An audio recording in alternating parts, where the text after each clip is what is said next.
Assalamualaikum warahmatullahi wabarakatuh. Salam guru penggerak. Saya Ika Ayu Mustika Dewi, SPDI, calon guru penggerak Angkatan 11 Kabupaten Karanganyar. Dalam video ini, saya akan memaparkan aksi nyata modul 1.4 tentang budaya positif. Latar belakang. Pembelajaran di sekolah akan berlangsung dengan baik jika didukung penerapan budaya positif. Dengan budaya positif, akan terwujud pembelajaran yang berpihak pada murid, sehingga murid bisa belajar dengan aman, nyaman, dan senang.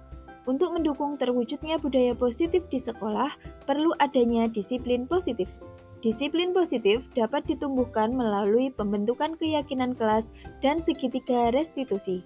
Dalam kenyataannya, masih banyak guru yang belum paham tentang disiplin positif, keyakinan kelas, dan segitiga restitusi. Oleh karena itu, perlu dilakukan diseminasi tentang disiplin positif, keyakinan kelas, dan penerapan segitiga restitusi bagi para guru. B. Tujuan. Tujuan dari aksi nyata modul 1.4 ini adalah guru mendapat pemahaman mengenai disiplin positif, pembuatan keyakinan kelas, dan penerapan segitiga restitusi sehingga bisa diterapkan di sekolah untuk mendukung terwujudnya budaya positif. C. Tolak ukur. Guru memahami konsep disiplin positif, pembuatan keyakinan kelas, dan penerapan segitiga restitusi. Adanya poster atau dokumen keyakinan kelas yang dipajang di setiap kelas, dan guru mampu menerapkan segitiga restitusi saat menangani permasalahan siswa. Adapun lini masa tindakan yang akan dilakukan yaitu membuat perencanaan kegiatan, membuat materi tentang budaya positif dalam bentuk slide PPT, berkonsultasi dengan kepala sekolah untuk mendapatkan masukan mengenai materi yang sudah dibuat dan penentu jadwal sosialisasi. Bekerja sama dengan petugas sarana prasarana untuk mempersiapkan ruangan, melaksanakan diseminasi, dan refleksi kegiatan. E. Dukungan yang dibutuhkan. Dukungan berupa izin pelaksanaan kegiatan dari kepala sekolah, dukungan dari rekan sejawat untuk mengikuti kegiatan diseminasi, dan sarana prasarana dan petugas yang mendukung pelaksanaan diseminasi.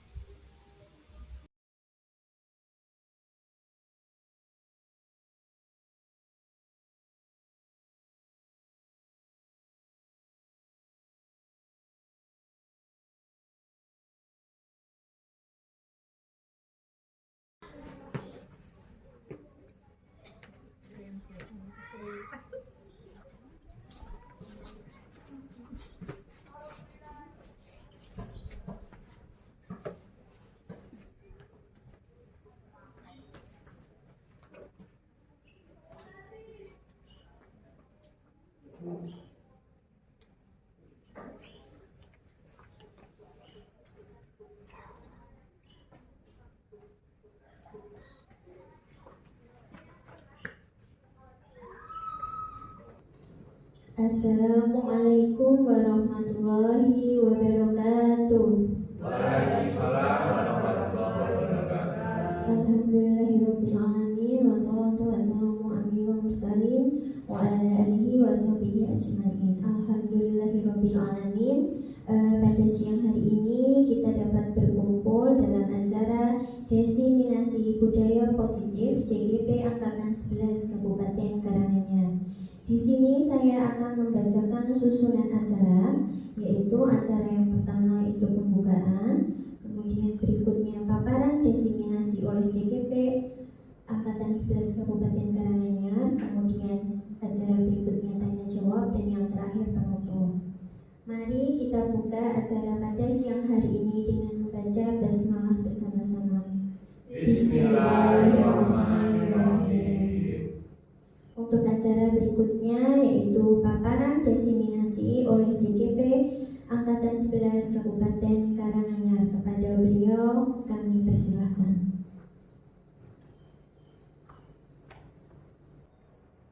Bismillahirrahmanirrahim. Assalamualaikum warahmatullahi wabarakatuh. Waalaikumsalam warahmatullahi wabarakatuh. Selamat siang Bapak Ibu semua. Selamat siang, Bu. Bagaimana kabarnya hari ini? Alhamdulillah, luar biasa. Baik ya, sehat semua ya. Alhamdulillah. Baik Bapak Ibu,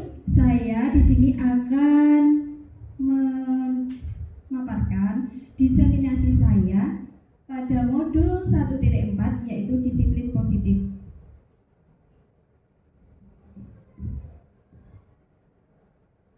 Cek, sebelum dimulai, marilah kita membuat kesepakatan dalam forum diseminasi hari ini. Ini ada yang sudah saya tulis, kemungkinan nanti bisa ditambah, yaitu pertama, saling menghargai pendapat. Setuju? Setuju ya? Baik, jadi nanti jika ada yang berpendapat, kita saling menghargai. Yang kedua, mengikuti kegiatan diseminasi dengan tertib. Setuju? Ya, setuju. Selanjutnya, sopan. Setuju. Setuju. Ada lagi yang bisa ditambah? Selain 3 ini? Menjaga kebersihan ruangan. Ya, menjaga kebersihan ruangan. Jadi tadi berangkat atau masuk ruangan bersih, keluar juga ruangan harus bersih. Setuju ya? Baik.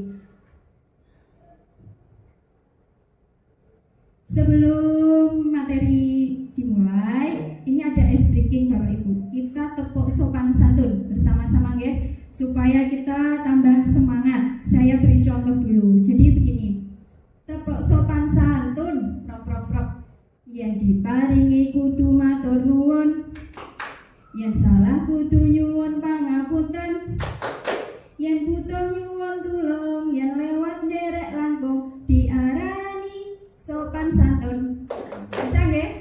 Ya, baik, mari kita bersama-sama kita praktekkan bersama-sama. 1, 2, 3. Tepuk sopan santun. Diparingi kudu matur nuwun, yang salah kudu nyuwun pangapunten, yang butuh nyuwun tulung, yang lewat nderek langkung diarani sopan santun. Jadi sopan santun itu kan sangat perlu ya. Nanti juga akan menjadi bagian dari budaya positif. Selanjutnya, baik Bapak Ibu, bagaimana budaya positif dapat tercipta di sekolah merupakan salah satu tanggung jawab dari guru. Oleh karena itu, bisa diterapkan di sekolahan dengan cara 1. Disiplin positif. Yang kedua, motivasi perilaku manusia. Yang ketiga, posisi kontrol restitusi.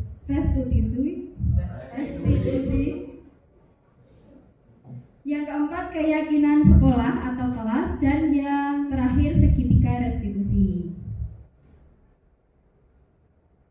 Selanjutnya, yang pertama yaitu disiplin positif. Apa itu disiplin positif? Ada yang sudah pernah mendengar apa itu disiplin positif? Baik, Bu Restu. Ya, terima kasih waktu yang diberikan. Saya akan mencoba untuk menyampaikan pemahaman saya tentang disiplin positif. Disiplin positif adalah suatu pembiasaan bagi murid dalam melakukan hal-hal ke arah kebajikan atau nilai yang luhur. Demikian, terima kasih. Baik, jawaban yang sangat bagus sekali. Mari kita lihat disiplin positif itu. Jadi juga benar ya yang telah disampaikan Bu Restu, bahwa disiplin positif adalah pendekatan disiplin yang mendidik anak-anak tentang tanggung jawab dan membangun kesadaran diri mereka pada nilai-nilai kebajikan. Selanjutnya, adapun disiplin positif itu lebih mengarah pada disiplin diri agar dapat mengontrol diri dalam melakukan segala tindakan. Itulah disiplin positif.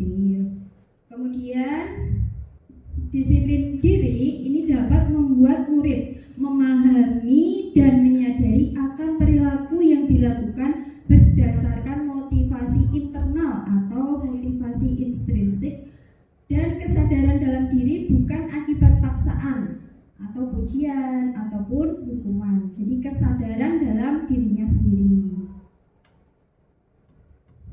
Nah, dengan disiplin positif tersebut, dalam 6 karakter profil pelajar Pancasila, yang pertama beriman, bertakwa kepada Tuhan Yang Maha Esa dan berakhlak mulia, mandiri, kebinekaan global, bergotong royong, kreatif, dan bernalar kritis, itu nanti akan menjadikan sekolah itu memiliki disiplin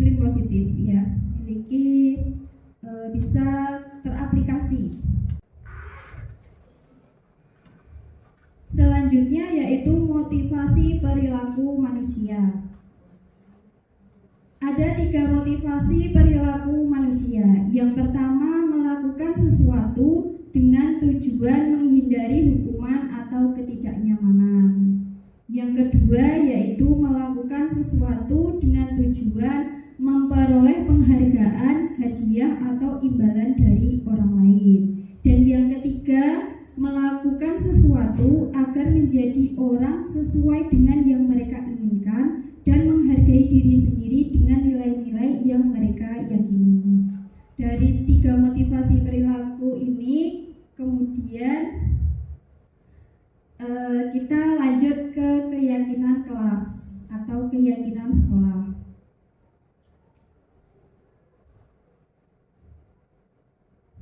Guru berperan mewujudkan keyakinan kelas atau sekolah yang dilaksanakan dengan kesepakatan antara guru dan murid. Sebelumnya, apakah Bapak Ibu guru sudah pernah melaksanakan atau membuat keyakinan sekolah atau kelas? Menerapkannya? Sudah ya. Jadi keyakinan kelas itu bukan kita sendiri yang buat, tetapi harus ada kesepakatan dengan murid. Baik.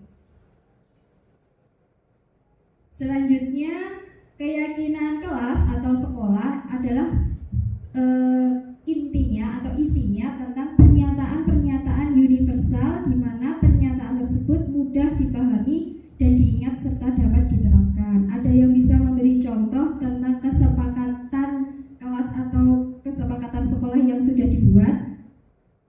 Contohnya, ya Mbak, Bu? Menjaga kebersihan kelas. Ya, menjaga kebersihan kelas itu kan juga termasuk dari pernyataan-pernyataan yang universal, ya. Ya, jadi nggak ribet dengan kata-kata yang mudah dipahami oleh murid. Selanjutnya,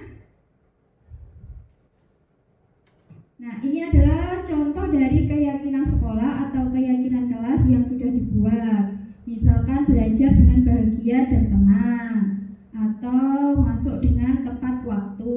Nah, dengan kata-kata seperti itu, dengan kata-kata yang positif juga, anak itu mudah menerima daripada dengan kata-kata yang negatif.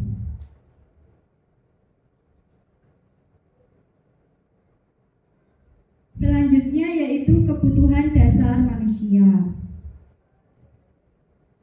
Kebutuhan dasar manusia itu ada 5, nanti dijelaskan. Nah, ketika seorang murid itu melakukan sesuatu perbuatan yang bertentangan dengan nilai-nilai kebajikan atau melanggar peraturan, hal itu sebenarnya karena mereka gagal memenuhi kebutuhan dasarnya. Jadi, ketika ada anak yang tidak mematuhi peraturan, kita harus mengetahui atau mencari tahu penyebabnya. Tidak langsung dihakimi. Oh, kamu tadi terlambat. Kenapa kamu terlambat? Tidak harus langsung dimarahin. Tetapi kita juga harus mencari tahu penyebabnya. Nah, kebutuhan dasar yang harus dipenuhi yaitu bertahan hidup, kasih sayang dan rasa diterima, kemudian penguasaan, kebebasan dan kesenangan.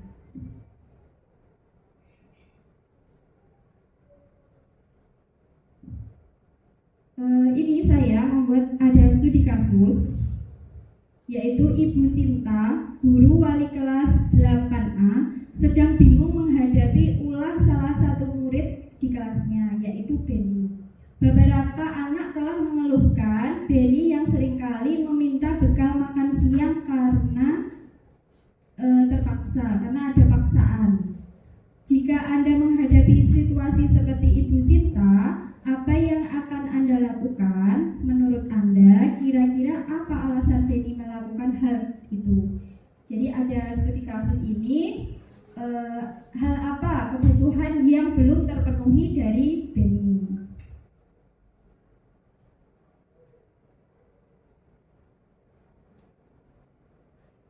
Ya, yang pertama mungkin karena ada yang bisa bantu jawab? Misalkan Benny tadi kan meminta bekal makanan dari teman dengan cara dipaksa. Jadi ada kebutuhan dasar Beni yang belum terpenuhi, yaitu makanan. Makanan itu berarti masuk ke dalam kebutuhan dasar manusia, ya, karena kebutuhan dasar manusia itu termasuk makan, minum. Jadi ketika Beni itu lapar, berarti dia itu membutuhkan makan. Ini saya membuat ada studi kasus, yaitu Ibu Sinta, guru wali kelas 8A, sedang bingung menghadapi ulah salah satu murid di kelasnya, yaitu Beni. Beberapa anak telah mengeluhkan Beni yang seringkali meminta bekal makan siang karena terpaksa, karena ada paksaan. Jika Anda menghadapi situasi seperti Ibu Sinta, apa yang akan Anda lakukan? Menurut Anda, kira-kira apa alasan Beni melakukan hal itu? Jadi ada studi kasus ini, hal apa kebutuhan yang belum terpenuhi dari Beni?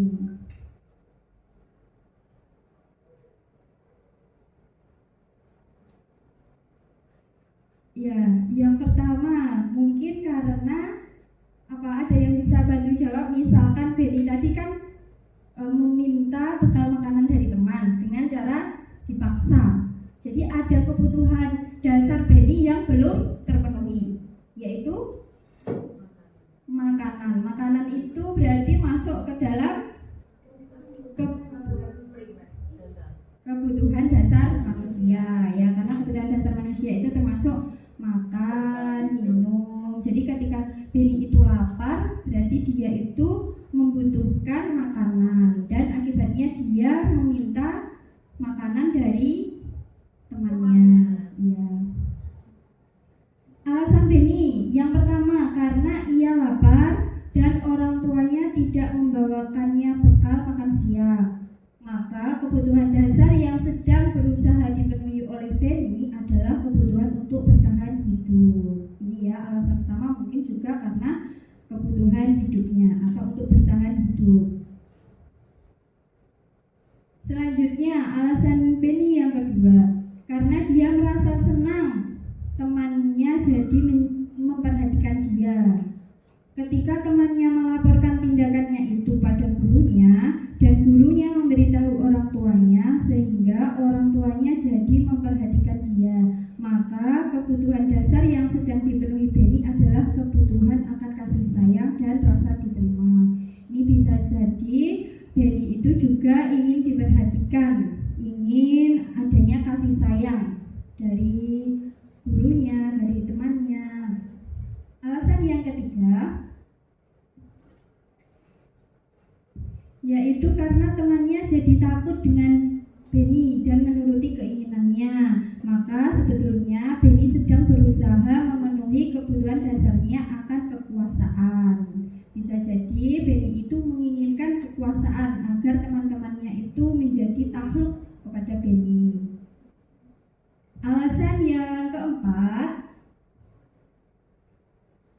karena Beni merasa bosan dengan bekal makanan yang dibawakan ibunya dari rumah, karena ibunya selalu membawakan bekal yang sama. Oleh karena itu dia ingin mencoba makanan teman-temannya yang beraneka ragam. Makanya Beni tadi berusaha merebut bekal makanan temannya. Jadi Beni sedang berusaha memenuhi kebutuhan akan kebebasan. Dan alasan Beni yang kelima, yaitu karena ia melakukannya karena iseng, ya, karena jahil, emang iseng-iseng aja. Ia menikmati ekspresi wajah teman-temannya yang kesal karena diambil makanannya, dan ekspresi teman-temannya itu lucu. Maka berarti Beni sedang berusaha memenuhi kebutuhan akan kesenangannya. Jadi kayak bedo, Beni itu memang sengaja bedo teman-temannya, jahil dengan teman-temannya.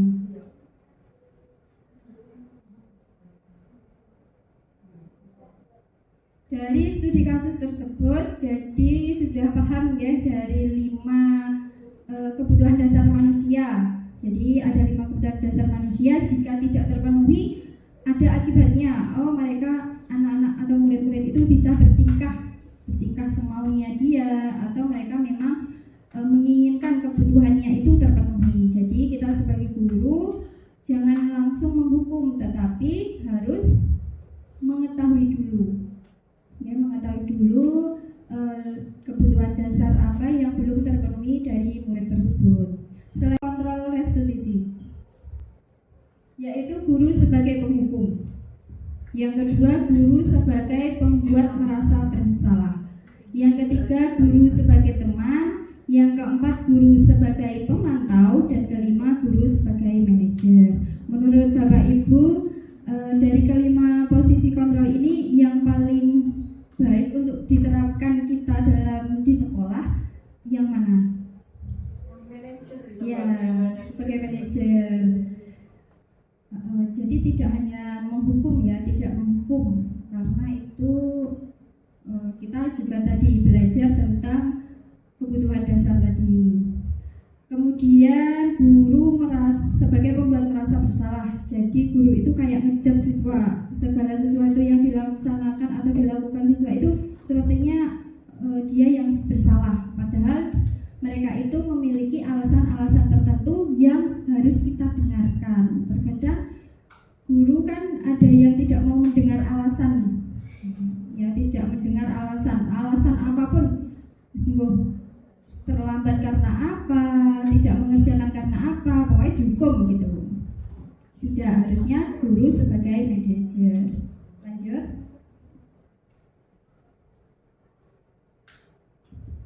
Nah, ini benar ya. Jadi posisi kontrol sebagai manajer merupakan posisi kontrol yang sebaiknya digunakan oleh guru di antara kelima posisi kontrol restitusi yang ada. Ketika guru menggunakan posisi kontrol sebagai manajer dalam menyelesaikan permasalahan murid, dalam hal ini guru memberikan peluang bagi murid untuk bertanggung jawab serta mendukung murid agar dapat menemukan solusi dari permasalahan yang dihadapi. Selanjutnya, posisi kontrol sebagai manajer mengacu pada restitusi yang digunakan guru akan mengarahkan murid menjadi manajer bagi dirinya sendiri. Dalam hal ini, maka identitas pada diri murid akan dapat tercipta. Selanjutnya yaitu segitiga restitusi. Apa itu segitiga restitusi? Ada yang sudah pernah mendengar atau sudah paham?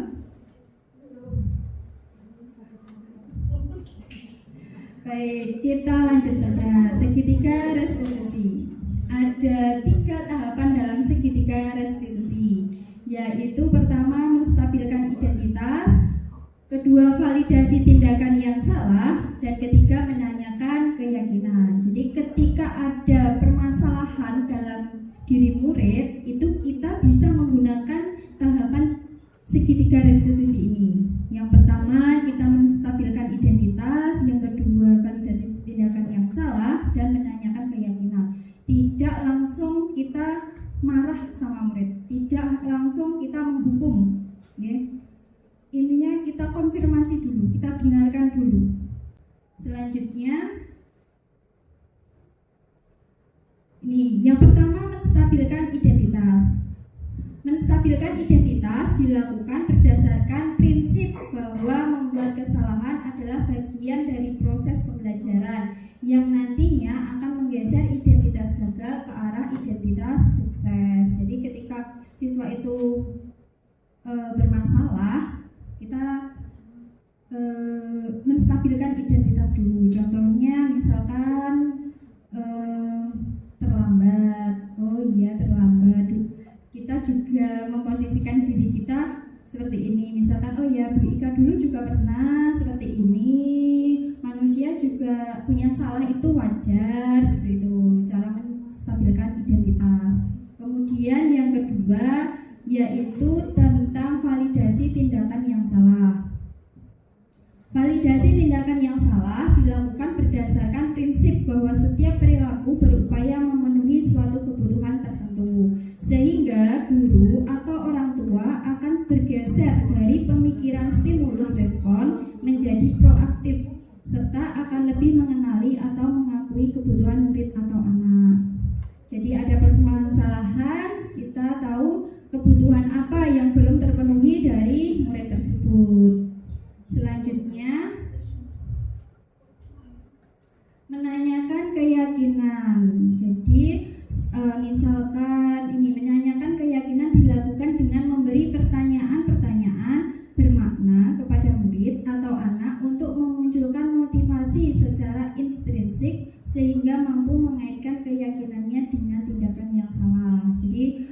karena di awal itu sudah ada kesepakatan kelas, kesepakatan sekolah, kita ingatkan kembali apakah sudah sesuai dengan kesepakatan kelas kita, apakah ini menyimpang atau tidak. Kita menanyakan keyakinannya lagi. Misalkan iya, oh berarti kita harus bagaimana, konsekuensinya dan sebagainya.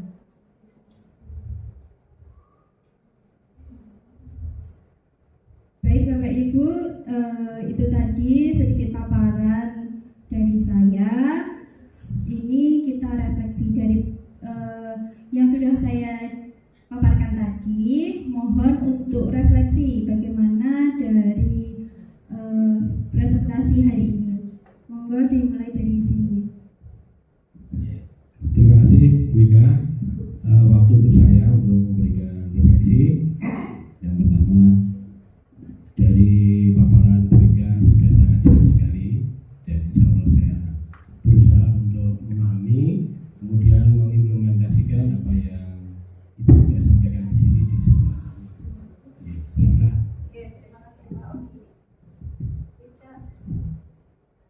Ya, terima kasih Bu Ika. Refleksi saya hari ini alhamdulillah cukup baik. Penyampaian materi yang telah Ibu berikan semoga nanti bisa kami terapkan di SD kami. Terima kasih Bu. Ya, terima kasih Bu Ika.